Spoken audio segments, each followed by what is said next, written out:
Assalomu alaykum va rahmatulloh. Qor sovuq bo'lishiga qaramasdan bugun mana 23-yanvar Namangan xalqaro aeroportiga kelganmiz. Ziyoratchilarimizni kuzatishlik uchun.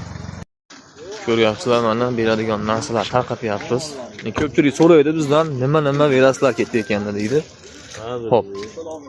Nimcha beramiz, razmerlari bor. Nimcha, ayollarga ro'mol beramiz. Qo'llanma kitoblarimiz bor. Hop, fonka beramiz, dedim. Shunaqa qaytayotganda 5 litrdan zamzam suv bonus sifatida beriladi. Bundan tashqari xizmatlar haqida yana aytib o'tadigan bo'lsam, safar bizda asosan 14 kunlik bo'ladi.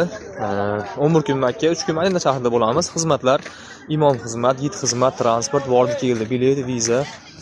Ovqatlar 3 mahaldan, ikkala tomonda ham. Gostinitsalar Madina shahrida 250-300 metr, Makka shahrida 1 kilometr atrofida bo'ladi. Eng zo'r tomoni Rustamjon domla Makka shahrida o'zi kutib olib, umra ziyoratlarini birga bajaradilar. Bundan tashqari safar davomida ilmiy suhbatlar o'tkazib beradi.